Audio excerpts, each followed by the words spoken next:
Hello everyone, আসসালামু আলাইকুম। কি অবস্থা সবার, কেমন আছেন সবাই? আমি সিফাত ফ্রম সিফু ভাই।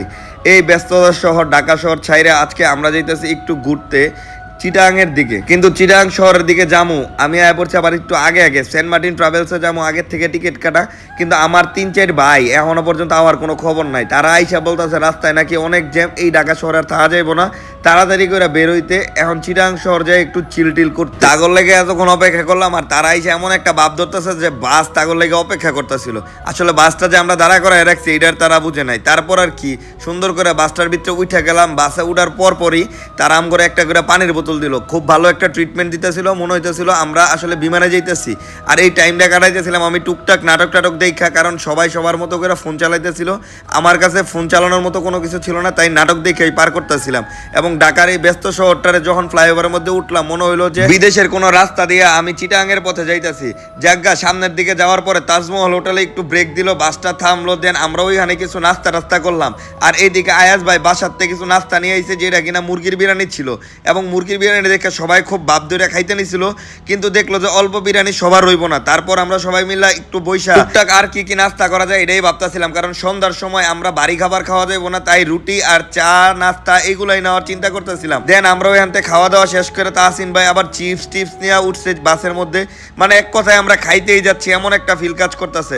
দেন আমরা আস্তে আস্তে আয়া পড়ছি চিটাগাংয়ে। চিটাগাং আসতে আসতে আমাদের প্রায় 7 ঘন্টা সময় লাগছে, যেটা কিনা খুব বেশি খারাপ লাগছে আমার কাছে। ভাবছিলাম রিল্যাক্স করতে করতে 3-3.5 ঘন্টায় আমরা চিটাগাং পৌঁছায় যাবো, কিন্তু না, আমাদের 7-8 ঘন্টার মতো সময় লাগছে।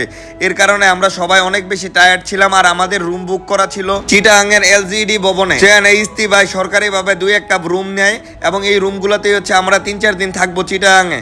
সো চিটাগাংয়ের এরিয়াটা আমার খুব ভালো লাগছে। মানে আসার পরে রাতের বেলা হালকা হালকা বৃষ্টির মধ্যে ঠান্ডা ওয়েদার, মানে মোটামুটি জমতাছে সবার খুব ভালো।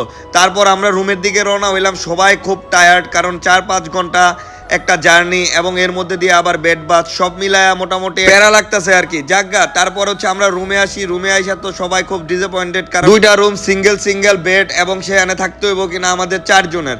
দেন আমরা আসলে প্ল্যান টেন কইরা বেডে রইয়া খাওয়া দাওয়া শেষ কইরা তারপর হচ্ছে আমরা রুমে যাব আবার। তারপর আমরা খাইতে পড়ি জামান হোটেলে, যেটা কিনা চট্টগ্রামে মোটামুটি ভালো একটা ফেমাস হোটেল। সেখানে আইসা আমরা খাবার ডিসাইড করতেছিলাম কে কোনটা খাবো। দেন আমি নিছি বিরিয়ানি, অনেকে কালো বোনা নিছে, চোনার ডাল সহ নানান ধরনের খাবার টাবার নিছে।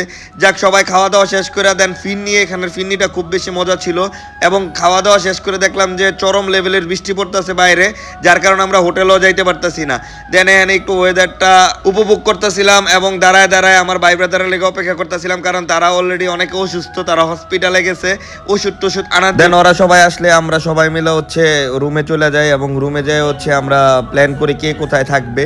দেন আমরা হচ্ছে থাকার প্ল্যান টেন করে একসাথে আড্ডা দিয়া দেন ঘুমায় যাই। আজকের ব্লগটা এই পর্যন্তই, কালকে থেকে আবার শুরু হবে।